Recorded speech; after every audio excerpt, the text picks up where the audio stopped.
Today we're going to be talking about game loyalty, what it is, what it means, and whether or not it is a good or bad thing. But before I get into this gaming commentary, I do want to apologize for missing the upload this past Wednesday. I was trying to go for a weekly Wednesday upload, but grad school just started and it kind of got in the way, and it's proving to be a little bit more challenging for me to adjust than I thought in terms of managing my time. So I had to miss last week for reasons that I will not really disclose, but this would probably be a good time to also mention that I think I'm going to transition into a bi-weekly, that is every other Wednesday upload or every other week upload, just so I have a little bit more time between each commentary and have a little bit more time to space things out and manage my time. So I hope you guys understand and go ahead and enjoy the commentary.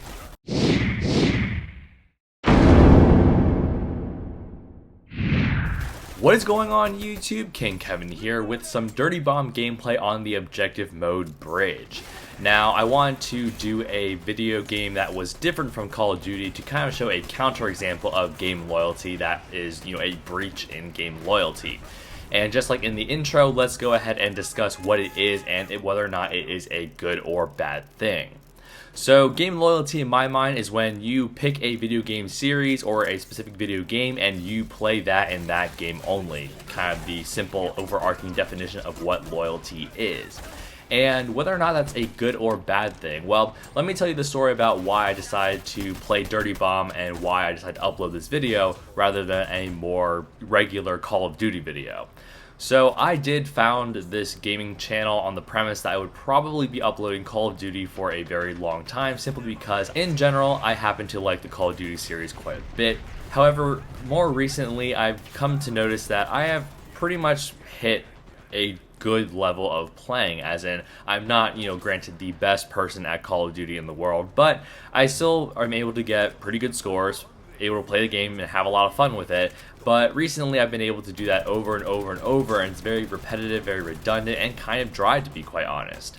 The life cycle of the game has definitely ended. There aren't as many people playing the game right now because they're more or less tired of it, and the game in general is becoming a lot more slower and a lot less, refreshing and a lot less new because it's old.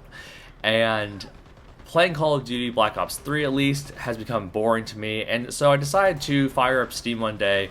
I decided to download Dirty Bomb, and I absolutely love this game. Whenever I, finish playing Call of Duty for the day, which is usually about an hour, hour and a half now, I will jump onto Dirty Bomb if I want to play a game that is a little bit more, I don't want to say skill-based, but it's a little bit more, strategic. But I realized that at this point I've been kind of blabbering on about this, and I haven't actually told you guys what Dirty Bomb is all about in case you are unaware. So Call of Duty is a pretty standard arena style shooter. You just kind of run around shooting people, and depending on the game mode you're playing, you would, try to do whatever that objective is. In a single game, you have a single objective to win. In Dirty Bomb, it's not like that. You have actually 3 different objectives per game, and you have to finish each of those in order to be able to complete the game and win the game for your team.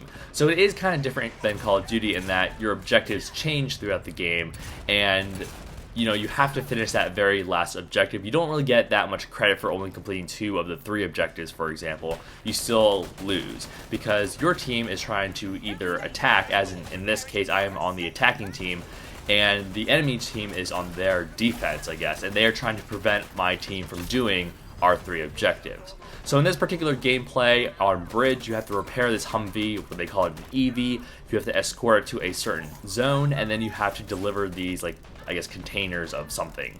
I forget exactly what they are, but you have to finish these 3 objectives in order to be able to win the game for your team. At least in my mind, this game is quite refreshing and quite new. For that reason, I think game loyalty is kind of a stupid concept, and you guys might have thought that from the start. You might have been thinking, well, why would you ever tie yourself down to a single game and be loyal to that one game and post it on a gaming channel or anything like that? Now, I mentioned before that I am going to be primarily, or at least tried or was planning to be primarily, a Call of Duty YouTuber.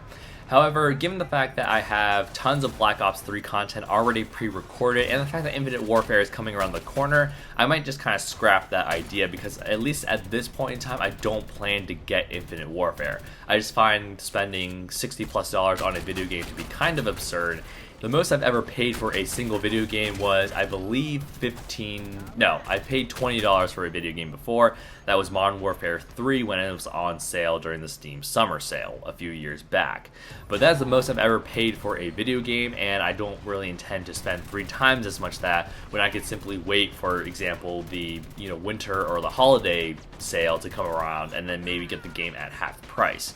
I just don't want to, tie myself down. I enjoy playing, granted, a small collection of games. I like playing Call of Duty, I like playing Dirty Bomb, I like playing CSGO at times, I like playing Left 4 Dead 2 at times, I like playing Rocket League, and maybe some older games too, COD 4, Modern Warfare 2, Modern Warfare 3, and I don't want to have to feel pressured to always play Call of Duty, even though a lot of my games are Call of Duty, but I don't want to have to be pressured to producing only one type of video game content, especially when there are, again, so many games out there to enjoy.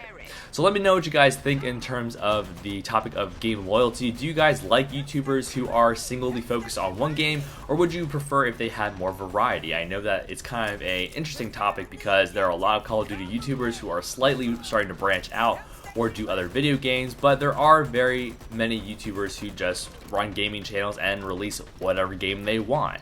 And in my opinion, that is actually very important, not really for the community per se, but for the content creator themselves.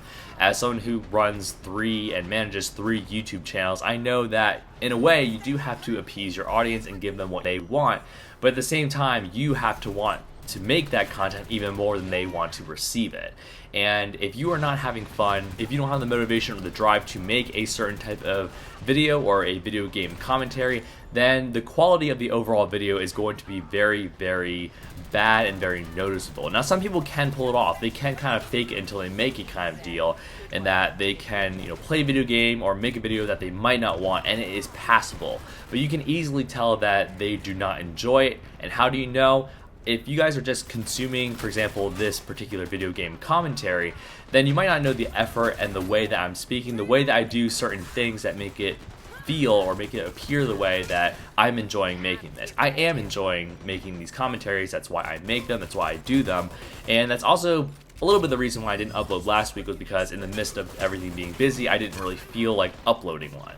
But anyway, some concluding thoughts on game loyalty. Again, I am not a fan of it, mainly because I want that freedom to be able to play whatever game I want, post a commentary on whatever game I want, and have it be hopefully well received by the community.